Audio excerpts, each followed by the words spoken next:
Alright, this is my Apollo 250 2020 model. And I can't argue with it. For the price I got, it's pretty good. Um,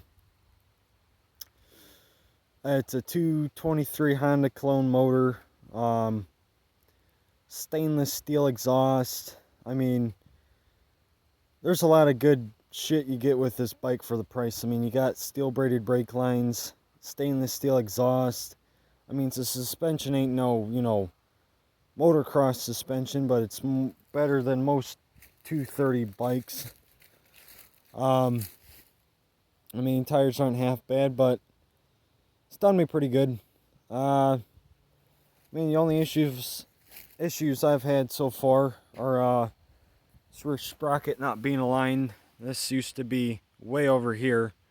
I had to space it out, and that really helped. I mean, it's still not aligned, but that really helped keep the chain from stretching a lot, and it was really far off, so this really helped it.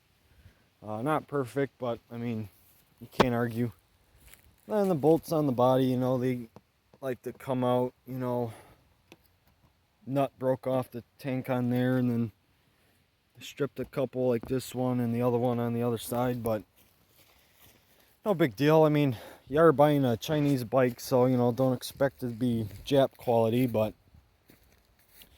I mean, I'll shop. I got it to do 51. After you move that dumbass emission shit, it does around 62. Besides me taking that off, it's pretty much stock. And besides this light, it's really fun riding at night with that, but it's not a bad bike. If you're thinking about getting it, or if you're on the edge and, you're worried about, breaking down a lot, or, having a shitty bike, I mean, seriously, buy it. It's fucking worth it.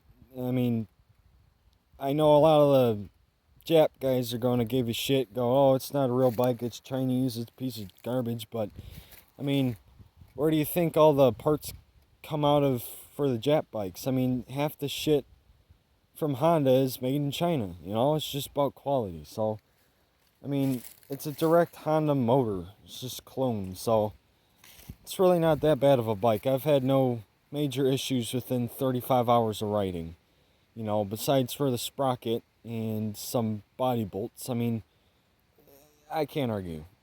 Everyone has their own opinion, but, in my opinion, it's a pretty damn good bike. I can't argue. You get more than what you bought for. So, if you're on the edge, go ahead and buy it. It's a great bike. It's a great beginner bike to bash on. Cheap parts are cheap. Set of bars are like $20 fucking compared to like, 80, 100 for OEM parts. So, it's pretty good. The power on it, needs some carb tuning and, a little bit of cutting off the emissions, but I mean, 17 horsepower, it's pretty much what everyone else has, I mean, you compare it to Honda and Yamaha and Kawasaki. I mean, Kawasaki and Yamaha making 17 too, and then Honda's making 19, so it's really not that far off. And the weight, I mean, it's 10 pounds lighter than Kawasaki and only 20 pounds heavier than Honda, so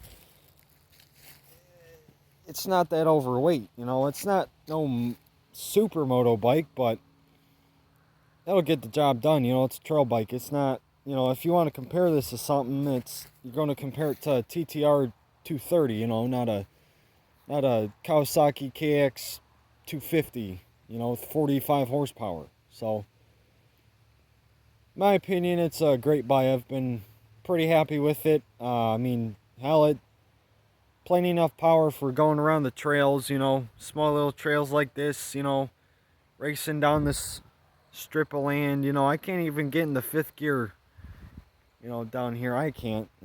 But,